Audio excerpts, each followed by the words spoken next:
dogodilo nešto dobro i da se najzad dogodilo. Drugi detalj se tiče veličine maestra kao čoveka. Rođen je u uglednoj srpskoj porodici u Zagrebu 27. septembra 1921. godine. Muzičko obrazovanje je stekao u Zagrebu, a usavršavao se u Beogradu. Dirigent hora Branko Krsmanović je po rečima žirija jedini pogodio stil i način izvođenja italijanske renesansne kompozicije.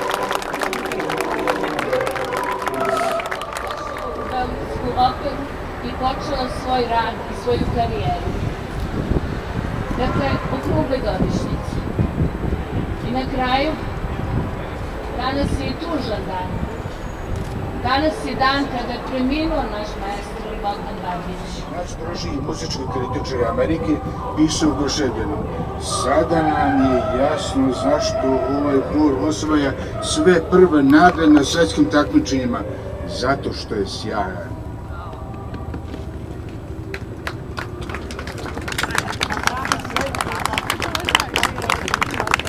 A čuveni muzički kritičar Washington Posta napisao je: Bogdan Babić ima hor kojim on i njegova zemlja mogu da se ponose.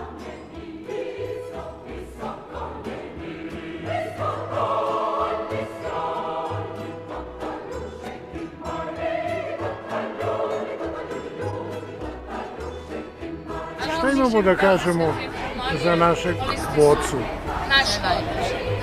Bilo je lepo. Snizio nam je našu mladost.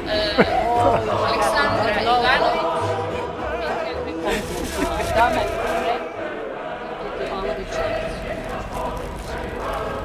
Postoje zlatna doba u oblasti umetnosti, kroz istoriju, to svi znamo. To je čuvena klasična grčko doba Perikla. Postoji zlatno doba starog rimskog carstva, Avgustovo doba, to se cenije. Postojalo je takvo zlatno doba u prošlom veku, u drugoj polovini, u našoj zemlji, u Beogradu, u našem muzičkom životu, u našoj operi. Naše zlatno doba stigao svetsku slavu, bilo je u isto vreme.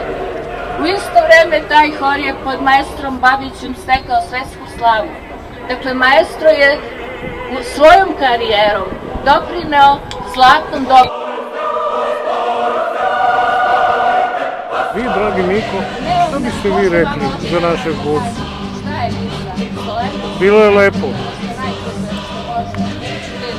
Što biste vi rekli za naše vreme? Nova, neizvođena dela kod nas.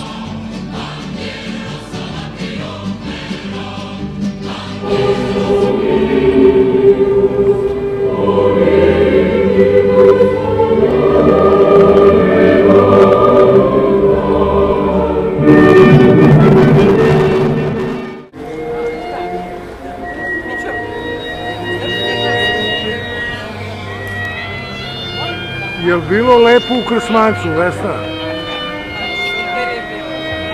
Jer bilo mnogo lepo.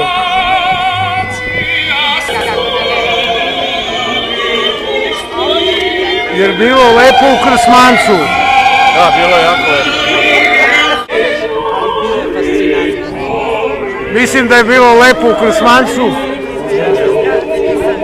Buca je isto bio kritičar neviđen. Naravno i njegov aparat. Ovo nema nigde. Nema. A, pa nema, ima ovde. Bilo je lepo u Krsmancu. Bilo je lepo u Krsmancu i žao mi je što Bogdan Babić umro. Možemo duže da ostanemo mladi. Ali mi ga se sećamo. A pa to što ga se sećamo, to je žalostno što ga se sećamo, a žalostno što nije prisutno što budemo mladi. A to i kaže i Bibica da ga se sećamo. Izgleda tako dobro, pa nemoj. Pa naravno, pa ne, pa to. Hvala vam što ste bili tu sa nama.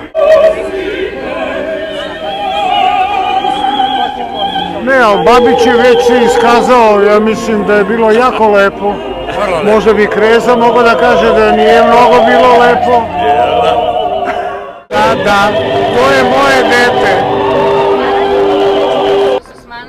Doktor Stojan Stamenković. Ulazi u opersku kuću u Narodnom pozorištu u Beogradu i počinje velikim radom i talentom da ostvaruje briljantnu muzičku karijeru.